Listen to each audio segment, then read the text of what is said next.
Welcome, LSU fans, to the Go 24/7 podcast. My name is Bryce Koon alongside Glen West. And Glen, you and I were just joking. The last time we recorded one of these was technically, I guess we could say last year. But I will say this: you joked about it. It's a completely different climate across the southeast. I was just telling you, my family back in Georgia might get a little snow tonight, and South Louisiana is a little chilly right now, I'll say the least, and some rain coming in, obviously tonight. But hope you're staying bundled up and warm. We're staying inside, taking the dog out in shifts every, couple hours for maybe 10, 15 minutes, trying to get the dog out. She actually likes it. I think she likes going out in the cold a little bit more than the heat, which is weird for a Louisiana dog, but she stays out a little bit longer in the cold, and it's not something I'm a huge fan of, but we get her back in and warmed up. But yeah, no, things are going well. I think the last time we did one of these was December 31st after LSU's bowl game win. I wouldn't say a lot's changed since then. I think they've made a couple of other moves that I'm sure we can get into a little bit more here as we kind of dive into what this roster looks like post portal, or just kind of in the The middle initial wave. end, the end, what's the end? We're in the end game, I guess, of the portal for LSU. So yeah, I'm obviously things could have started better in terms of the new year. Hope obviously haven't done one of these since the tragedy, obviously in New Orleans, and then certainly what's going on right now in California. I was texting with a couple buddies. It looks like that movie This Is the End right now out in California. That's just awful what's going on with all those wildfires. So thoughts and prayers obviously out to everyone out there, and certainly going through what's happening right now with the New Orleans stuff. So we certainly need some good news, and I think LSU's been able to keep that up and those spirits up with some of the moves they've been able to make so far. Yeah, crazy stuff going around on and around not just the state of Louisiana, but obviously about the country there as well. But as we kind of roll into 2025, Glenn, when you mentioned the roster construction, this has been maybe a long time coming for LSU fans. They wanted to see some aggression, and they definitely got it there in the early portions of the portal. And I thought it was interesting because I think I was a part of the 24/7 Sports show on Monday where they talked about the portal, and I was listening to some what other guys had to say in our national team, and they said that this next wave is where you kind of want to be in the position of where you feel like you have the foundation or the base of your roster set. And LSU might have felt like they had a good portion of that heading into the portal. You knew you were getting Garrett Nussmeier back. You knew some key contributors on offense were coming back and defense. But then what they did with that kind of initial frenzy, I mean, I know we were in a frenzy, trying to make sure we had everything covered. But, that initial frenzy that they had in the portal, Glenn, it kind of feels like before we dive into the three questions we're going to tackle, it feels like LSU has kind of set themselves up to where, look, I'm not going to say because who knows who's going to enter the portal. Carson Beck entered the portal today. There might be some big name player that LSU really wants that nobody sees coming, enters the portal. So I'm not going to rule them out of it. But you got to feel good the fact that the meat and potatoes of your roster right now feel pretty intact. And now you can still add, and there's maybe spots you want to improve. We'll talk about that. But just your thoughts on the way they attacked maybe that initial and kind of how it sets them up to be pretty selective the rest of the way. They don't have to be desperate, where last year they kind of felt like they might need a little bit desperate. Yeah, that's a good way of putting it. Like, I think of the 14 players that they brought in and signed so far, you could make an argument that 10 of them, 11 of them are going to be starters next year for you. Like, there's a case to be made for all of those guys to be starters. And that's a totally different place than where they were, I guess, this time a year ago when they were bringing in a couple of guys where it was like, all right, these might be depth filler pieces. I mean, I think Jordan Gilbert and CJ Daniels were probably the only two guys that we were talking about in that starting kind of vein last year at this time. And it's a really good position they put themselves in. I believe they're right around or maybe a little bit under the 85-man limit. So there's still going to be a couple roster cuts that can happen after spring. So you can add a few more pieces here if you feel like there's something here that you can go out and get another high caliber starting caliber player. So I think when I look at it, most positions are wants at this point. I think the one position you can make the argument for that is a need is safety, and it's a pretty easy argument to make. I think LSU really likes what they have with Toviano, with Deshaun Spears, with Gilbert coming back as kind of the trio of returners that have played some. But if there is that starter caliber player out there, guy that's played extremely high level in a Power Four conference, I think you jump at it and you make him an offer he can't refuse, kind of thing. Yeah. I think that's kind of where we're at with the safety spot. Certainly, you could go out and be aggressive with another offensive lineman, a tackle, maybe go get another tight end if the right one presents himself to you. But those are, I think you can skate by with what you have, or not even skate by. I think you're okay with what you have right now, even if those things don't come to fruition right now. And then you can reevaluate in spring. And I know the Yeah. first thing that people are going to say, well, LSU waited till the spring last year for the defensive tackle spot, and they were outbid for a lot of the top guys, and were really put in a bad situation going into that fall. I would counter by saying I think LSU's NIL's in a much better place. I think they have proven that they can be aggressive with some of those players, and they didn't want to overspend last year, and I Yeah. think that we'll see kind of what becomes available in spring if they have to reevaluate where their roster is at one or two positions. Then I think you can still feel good about where LSU is at because of the work they've been able to do this fall. And something too to note for maybe just the fans that didn't know, and I kind of learned obviously more about this past week, is that with the anticipation that revenue sharing is going to hit college football next June, July, collectives have to spend their money. It's kind of like vacation days, Glenn. They're not going to roll over. So that's why you're seeing a lot of inflated numbers when we hear the rumors about different numbers. And to that point, whatever money LSU has been able to gather during this kind of sprint where Kelly's been matching and all this kind of different stuff, they got to spend that money before revenue sharing hits, or they kind of lose out on it. Now, do they really lose out on it? There's a lot of particulars you could really go into that, but that's kind of what that means. So I do agree with you. It's been nice to see LSU kind of be at the forefront of the portal. And I've said multiple times, we'll obviously see. You won't know the results until they take the field next fall. But on paper, at least, that's one of the big reasons why they have the number one class. A lot of people are touting them as winners in the transfer portal because they have had a list of needs, and they kind of have gone out there to go fulfill those. And it's honestly a great segue, Glenn, and kind of into our first question. When you talked about those guys, those 14 signees, a lot of them could be starters. I want to ask you. We'll tee it off with you here. So don't worry, I've got one, two, maybe three. So if you take mine, I won't be completely thrown off. What transfer are you most excited about, and kind of why? Yeah, I think when I kind of was dissecting this a little bit earlier this week, and I wrote a rankings piece of kind of 14-1, kind of the guys that I feel like LSU will get the most out of next year, and why I'm excited about that, or however you want to phrase it. But I think for me, when I really look at it, like there's a lot of different ways you can go, but the bona fide number one wide receiver is the one that you're going to see so much next year just kind of Mm-hmm. jump out at you. And I feel like that's going to be Nick Anderson. Like, I think he's going to be a huge, huge piece. And look, people haven't seen him in a year, so it could be just, at least people around LSU are super excited about this guy, and Yeah. deservedly so. But I feel like he's maybe not getting quite the acclaim nationally because he missed this last year and missed so much last year.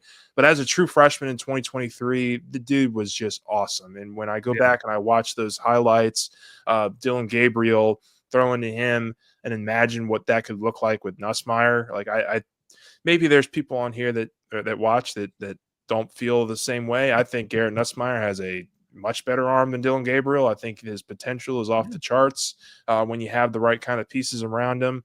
And what was the one thing that LSU was missing this year? I mean, they had CJ Daniels, who was a pretty reliable receiver. They had Kyron Lacey, who was good at times, had the drop issues still crop up on him at times this year too. Aaron Anderson, I thought, was solid for you, made a really nice jump here in year two with the program, but they were really lacking that big go get it piece, like that guy that you can just throw it up to 25, 30 yards down the field. He's going to go up and make a play, or that guy that you can hit on a quick screen, a quick slant, quick pop, whatever it is, and he can go break some tackles and get down the field for big yards after the catch. And I think Anderson's going to be able to do that. I mean, 2 years ago, he averaged 21 yards a catch at Oklahoma, and I think that was top 5 in the country. He looked really explosive at times. He was obviously a huge red zone target for Oklahoma. He had 10 touchdowns that season as well. I think if he's put this injury behind him, and all indications are that he has, and he's going to be ready to go for spring, and going to be obviously working with Garrett Nussmeier for the next several months, getting that chemistry down, that timing down. I think he's going to be absolutely fantastic for LSU's offense next year and give them an element of a dynamic playmaker that maybe they haven't had since they lost Malik Neighbors and Brian Thomas. I think he's in kind of that echelon of player if he's able to come out and be healthy and fulfill his potential. He's really dynamite player. I'm really excited about him. Yeah, and two, and not to steal your thunder of what you're saying, but I had him high on my list too, Glenn, just because we saw in the bowl game what could be with some of the I don't want to pigeonhole them to gadget players, but the speedy guys that are going to play in the slot, they just really need that big physical presence on the outside. Anderson fits that bill when you look at his size, like you mentioned. Man, if he can recapture anything that like he was his freshman year. And for folks that don't know, he was hurt. So it wasn't like he just didn't perform, wasn't good. He's got to figure something out. He was hurt. I like that pick, man. He was in my top 3 because I just really think, along with like what you said, is that it's not just like what's going to be on his stat sheet at the end of the year. I think it's what's going to be on his stat sheet, but also what it opens up everyone else to do because he is that much of a dynamite threat, like you mentioned. So I like Nick Anderson. That's a solid pickup right there. I'm going to flip over to the other side of the football. I don't know how high this guy was on your list, but Are you saying you didn't read my rankings 14-1? You didn't read all through the rankings? I did. No, I meant more of like how I should have said this, how close you were to picking this guy for this specific one. Yeah. No, I'm just messing with you. He was high on the list. He was high on the list. I'll tease that for the next 15 seconds before I say his name. I don't know when the last time LSU has had, well, I'll just say this, since I've been covering the team now through 2 football seasons, they haven't had a player, I think, of quite this caliber. Maybe in Brian Kelly's first year, and you correct me if I'm wrong, they had some veterans that played on the defensive, side of the football that transferred in, and they were high floor players, but not necessarily high ceiling players. Mansour Delane, for me, is the guy that, Glenn, there's so many different ways you could take your interpretation of what Delane means to this team. I think my biggest thing is it allows for creativity and flexibility for Corey Raymond and Blake Baker and Jake Olson and this entire defensive staff of what they want to do in the back end. Because, look, lots been talked about it. We've had a lot of conversation on our board. Is Delane going to play corner? They see him at safety? I think we both kind of echo the sentiment of like they could probably just line him up at safety if they feel like DJ Pickett is ready, if Jakeem Jackson is ready to step in. You also have Ashton Stamps coming back. I think it gives you positional versatility, to the fact of where you don't have to fit guys into spots because you don't have anything else. Delane's not just a supreme talent. I mean, you go back and look at some of the numbers. He was 3rd team All ACC this past year, had 4 interceptions, had 54 tackles. This is a guy who has constantly been in and around the football when he plays. And really and truthfully, there were a lot of LSU fans that kind of sat on the edge of the seat till they made the official announcement of signing is this guy who's going to just go to the NFL, because he did have that type of pull, I guess you could say, that type of scouting report where people were like, hey, this is a really smooth athlete. He's got fluid hips, which I know is something LSU fans really want to see back again in the back end of the defense. But I think whether or not he lines up at safety or whether he lines up at corner this year, and it's no knock against the guys that haven't been there, I think this guy's a bona fide playmaker. Like, he's a guy that you don't necessarily have to, you're not going to have a lot of biting in the fingernails, when a team goes back to pass, because not that he's going to shut down one side of the field. Hey, he might develop and do that, but you feel pretty good about your option back there, whether Delane's at the safety position or whether he's at the cornerback position. And I don't know, Glenn. I mean, to me, it just gives you so much versatility with the other guys. It allows you to mix and match. And I just don't know if they've had a guy that has the skill set or the talent just that affords them that opportunity. Yeah, I mean, look, 2 years ago, they had Jarek Bernard-Converse and Mhm. Mekhi Garner, who were very solid players, very veteran players, guys who had been around for a while. And look, I think from a pure when you just look at it standpoint, like, you're bringing in Delane to be that kinda guy, like, to fill a veteran role who has experience, but I think there's some more playmaking ability here with Delane, and Mhm. I think you touched on it well. I think he had, what, 4 or 5 interceptions last year. Yeah. He had 10, 11 passes defended as a safety. Like, I think he's going to wind up at corner. I wouldn't be surprised if in the spring we walk out there and LSU's cross training him some, like they did a Yeah. lot with Sage Ryan, just to kind of figure out, okay, is corner the best spot for him, or is he more comfortable at safety? And if he's more comfortable at safety, then I think, we can have another discussion about what LSU does at corner, and if Yeah. maybe that's a position that LSU looks at in the spring cycle if they feel like they need to. But the spring portal cycle, I mean. But I think that's a good pick. He was number 2 on my list. On the rankings, and I think he's having that shutdown corner, that guy. If let's just put it this way, if DJ Pickett is who we think he is and he's ready to play right away, and be kind of that shutdown guy, much like Derek Stingley was his first year. I don't want to put that kind of pressure on Pickett, but there is a lot of hype around this guy that he's going to be able to come in and compete right away for a starting spot.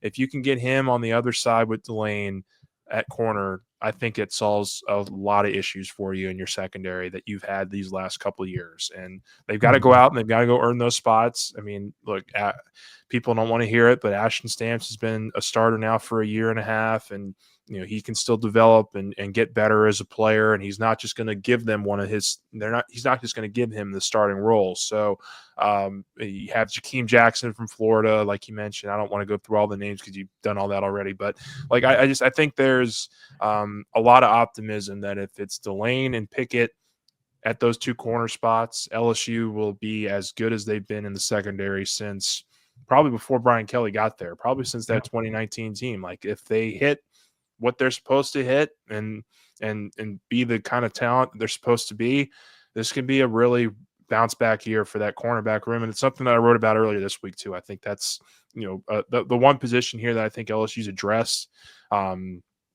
I think it's and could see like the immediate returns. I think it's cornerback, and so Mhm. that's an extremely important and valuable piece to all this. And the other thing I'll mention here, Delane with Delane, like they brought him in.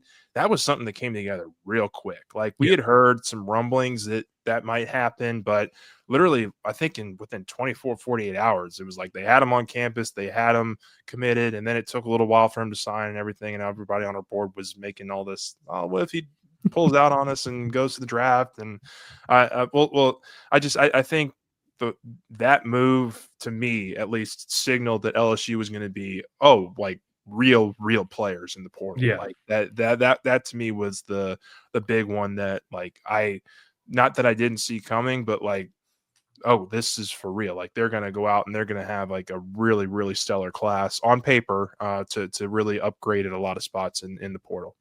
Yeah, no, and then just to kind of put a bow on that, you mentioned, I mean, you're talking about a guy that you not just had to fight for against other teams, but the NFL as well. So whatever Yeah. early draft evaluations that he got, he said, "Hey, I think I can probably make more money one more year in college and set myself up." That should give fans hope and confidence in the NIL efforts and what's transpired over the past couple of months to be able to build that war chest and then utilize it nearly immediately. So I agree with you. You kind of teased what position group you thought had made done this. So I don't know if you're going to go with this, but the next question is, what's the best position group on paper, in your opinion, coming out of this early portal cycle?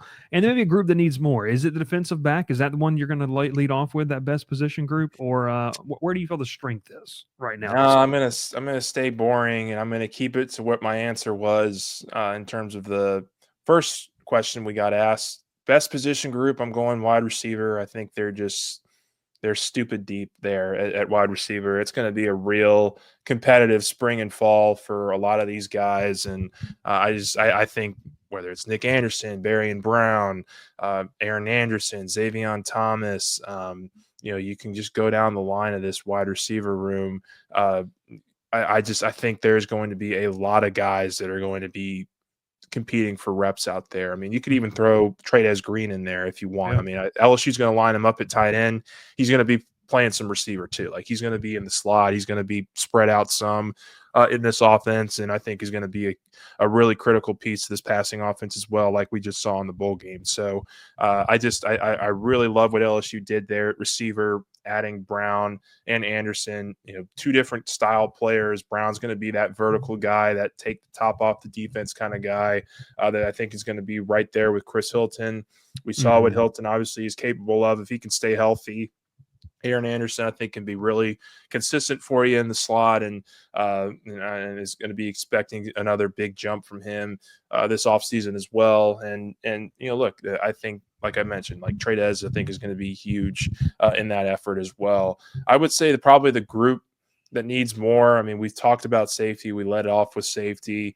I'm going to switch it up a little bit. I probably will lean towards the defensive tackle room just because I think they have the numbers there, but to me, do they have the experience and just the high impact guy, maybe? The high impact guys? Yeah, I think you can make the argument that most other position rooms, they have those high impact guys. You really need Dominic McKinley, Ahmad Bro to develop into those high impact guys this year. And I think they were solid as true freshmen. I mean, look, you threw them out there and just kind of wanted to see what they would do. And for a lot of the season, I thought they held up well, but they were also in a rotation pretty consistently with JVR Suggs, with Gio Paez. When Jacobian Guillory was healthy, he was obviously a big factor in that as well. I think those are the two guys that, barring some kind of true freshman that comes in and kind of steals a spot from them, like those are the two that are going to ride LSU into the start of next year. Like I think it's going to be McKinley and Bro on the interior against Clemson. And those guys are going to have to really step up and set the edge, or not set the edge, but fill the lanes defensively on the interior, especially in the run game, to kind of keep Clemson and hold them down. Like I think there's talent there. I think that they another year with them and Bo Davis is going to really unlock a lot of things, but there's still a lot that they have to prove, I think, as players as well. And I think that's going to be a very interesting group to follow. It was one we talked about all offseason, right? Defensive tackle going into 2024. I think they're more talented. They obviously have the numbers. They have 9 or 10 guys that they're going to be able to develop under Bo Davis. But I think that there's just a lot of unproven players in that group right now, which I wouldn't say makes me unsettled, but you have to develop here over the spring and fall to feel really good about. Yeah. No, I like what you're saying there. All right, my best position group, I think, Glenn, can I say the kick returners and the punt returners? Because now you add Barian Brown to Xavier Thomas. No, I'm just kidding. That is going to be an electric group. Like, I will tell you this. I've never done it before. I will definitely sit out at spring practice at the other end of the field while you're standing on the bleachers watching 7-on-7 across, just to watch Barian Brown and Xavier Thomas just return kicks. Special teams periods will be a lot of fun to watch. Now, in all seriousness, though, a group that I think is pretty solid, and I guess maybe we just don't talk about it because there's just been so many other big needs. And maybe I'm cheating here going with a boring answer. I really like this LSU quarterback room. And getting Garrett Nussmeier back obviously makes a lot of sense, but Michael Van Buren, I went back and watched a lot of what he did this past year, and you go back to when Mississippi State went and played Georgia in Athens, and Van Buren didn't shy away from the moment. I think that goes to the mindset that they really want a guy like that to have.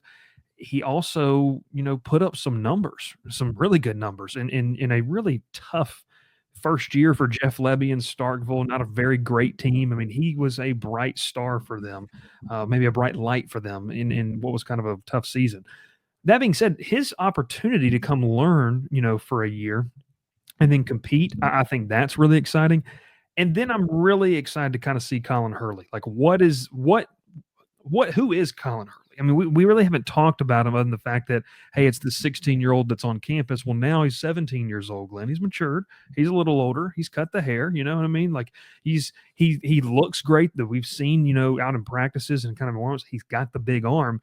But I think this quarterback room, and maybe kind of a weird thing to say about the fact that, Bryce Underwood's not in that quarterback room as we get ready for school to start here pretty soon, is the fact that you just kind of have a situation where you kind of have the now. You've got a guy that probably could play for you next year.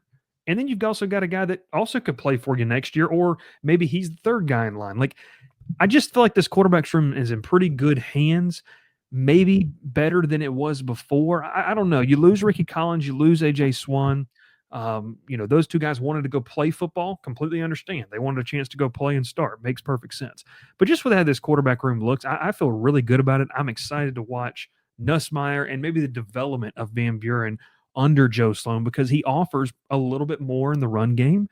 And I think anytime you start to talk about a semblance of a dual threat quarterback, LSU fans are going to go right back to Jaden Daniels and their eyes are going to get big and think, man, and I'm not saying Van Buren's Jaden Daniels, but if you can just find something to where it's a mix and match, I mean, Glenn, I won't be surprised if sometime on the message board when Nussmeier has a game where he does struggle a little bit, there's going to be some type of calls to see that. But I just think this quarterback room is in a very good spot.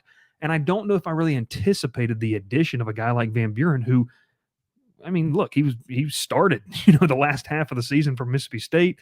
They obviously make some changes, and he leaves, and now he's like, yeah, I want to go learn 1 year, and then maybe see if I can take the reins over for LSU. So the It quarterback was for me is yeah, it fun. was as perfect of a developmental addition out of the portal as LSU could have found at the quarterback spot. That's all I'll say about that. Yeah, no, I agree because you and I've talked so much about it had to be the perfect scenario. This feels like it was perfect plus plus. Like it's Yes. not just a developmental scenario. This is a guy who has some actual upside to and some college tape that looks pretty good. So that's that. And I will say the group that needs more. Okay, the tight end room to me is still interesting. I flirted with that one, but I will go with I'll stick with the tight end room. It was between tight end and safety. We've already kind of talked about the safety room a little bit. The tight end room, I like Bauer Sharp. I think that you go back and look at what he did for Oklahoma. Jackson Arnold force fed Bauer Sharp because at one point Oklahoma literally had 7 receivers out with injuries, so they force fed Bauer Sharp. Tradez Green was a monster, and you and I have been waiting on that. You go back and kind of look at some of the PFF numbers. You kind of obviously, you have the eye test too. Kamorian Pimpton leaves. He struggled blocking a little bit. Mason Taylor leaves, so you need the blocking guy. I know they've got a couple of guys that are in the program as walk-ons that could fill that need. I just wonder if there's an opportunity for a 1-year guy somewhere to join the fray. I know a lot of people had mentioned maybe the Texas A&M kid that entered the portal on our board. I just wonder if there's a 1-year blocking tight end that can help what I think can still be a pretty good offensive line. Maybe, not on paper as good as people want to say last year's was, but just in terms of the run game, like could really help you set the edge out there. So tight end room for me is I'd love to maybe see just what would it look like? Maybe a lot like quarterback, Glenn. Can you find a very specific fit of a guy who says, you know what? I want to try to win a championship, and I don't really care about, getting more than 15 catches in the season. I just want to put my hand in the dirt and run somebody over. Is that guy on the roster? Is that guy available in the portal? Yeah, it's a good So, point. And look, I think probably for me, I think LSU could escape with Bauer Sharp and Tradez as kind of yeah, the two guys to roll with. But if anything happens to one of them, you're asking a true freshman, JD LaFleur, to go out there and handle some serious reps. And I'm not saying that he can't, or I'm not saying that LSU but doesn't not feel everybody's comfortable. Mason Taylor. Yeah, I'm not saying that. Yeah, exactly. Like, and we just saw it with Tradez. Like, he wasn't ready the start of his freshman year to really kind of handle that kind of workload. I think he got there, and it's certainly something he can build on in the bowl game. So, yeah, I think tight end is one that I would probably still, if we're splitting hairs and if we're talking about, okay, you got to go get a tight end or a safety, a tight end or an offensive tackle. Like, I would probably put tight end at the bottom of that list, but it's probably right behind the safety and offensive tackle in terms of just filling out the depth chart. Like you mentioned, finding a guy that can maybe come in and be a blocker for you. I don't get I don't know if Bo Borderline's going to stay in that role and be happy with it. Like, I think he's going to want to actually compete for whether it's a guard spot or tackle, wherever they kind of peg him at, give him that offseason to really compete for that job and see where the dust settles there in the fall leading up to that first game. So yeah, I think that makes a lot of sense to bring up the tight ends, and quarterback was a good one. Like I felt like quarterback, with Nuss coming back was like that is certainly up there with the strongest because he's if he has the kind of development and the kind of season that I think we expect and I think LSU expects, he's going to be a first round pick, and he's probably going to be a high first round pick next year. So that to me right there is why that makes a lot of sense to be the best position group. Yeah, maybe I need to start the Michael Van Buren. Yeah, just like I did with Kamorian Pimpton a couple of years ago. That didn't go over so great with me. Well, when he has a big catch, he's going to TCU, right? Is that official? I know. Yeah, I think so. I think he's signed there. Yeah, Glen's going to be watching a lot of the Horned Frogs next fall just to see that big play from Kamorian Pimpton. But no, in all seriousness, it's good stuff. All right, Glen, last question as we round it out here. And I've got the question, but I want to expound upon it a little bit because there weren't enough characters to fit it inside the graphic. How much better is LSU's roster? We kind of have talked about the additions, but I really want to know, what do you need to see? Maybe in spring ball, we all have to take it with a grain of salt, but what are things, maybe one or two things that you really need to see to say, okay, this is a playoff team? Because like we've talked about on paper, the prognosticators, the experts have sat here and said this is the best portal class. The high school class was really solid. Kelly was very excited about some of the high school guys that maybe were just 3 stars that fans were like, well, I don't know. He was excited about a lot of those guys. So what do you need to see as we get ready for winter workouts and spring ball to really say, you know what? Okay, I'll say that this team can make the 12-team playoff in 2025. I hate to jump through the entire offseason here, but to me, the clear answer is win game 1. Like go to Clemson and win game 1, and you show me that you are a playoff team. Like that to me is, I mean, the development is obviously crucial this entire offseason. The restructuring of the scheme offensively or whatever you want to do, like that's all stuff that coaches know, and that us as reporters can certainly go out to spring practice and fall practice and look and say, okay, this looks pretty good, this doesn't look pretty good. But to me, none of that matters if you go out and you lose the first game again to Clemson, who's going to be a top 5, 6, 7 team in the country next year. I would imagine LSU starts the year in the top 15 to 10 range, just like they did this last year. If you go on the road and you upset Clemson in week 1, that to me shows that you are a playoff team and that you are a really, really dangerous group. And I think honestly, like it was in 2019 when they went on the road to Texas and beat Texas, who was a highly regarded group at that point. They went out and they handled their business at Texas. If LSU can go on the road and win at Clemson, that shows me that they're a legit playoff contender, and not even just a playoff contender, they're a championship contender if they go out and they make that kind of statement win in week 1. So that would be the biggest point blank period 1 deal for me. If we're talking about like internal development of the roster and what position groups need to get better, I'm going to be very focused on cornerback all season. I think that there's a lot of talent there, a lot of ways that you can mix and match in the secondary depending on what you add over the next week or 2 or 3, however long it takes for LSU to go get a safety or some extra help in the secondary. Delane, where he fits in, we just spent a bunch of time talking about him, and DJ Pickett obviously is going to be a huge resource there. So like I look at that secondary and I say, if LSU can finally find some answers there, some playmakers there, some sure tacklers there, like safeties coming up and being able to keep a 7 or 8 yard run from becoming a 25-yard run because of a missed gap or a missed tackle, that to me would be a lot of great progress. But it's also something that we're not going to get a whole bunch of looks at least in the spring. Like there's not going to be a whole ton of contact in the spring. In the fall, maybe we'll get a couple full practices to really see what that looks like. But I think the development of the secondary, development of this offensive line, and how they develop, who kind of shakes out next. I think we both can assume that Braylon Moore and Josh Thompson, the 2 transfers they just brought in, are going to be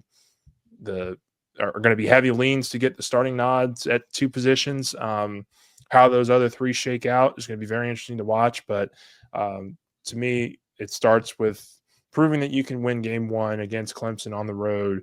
I think shows me that this is a much better roster, shows me it's a much better team and one that can compete for a championship next year.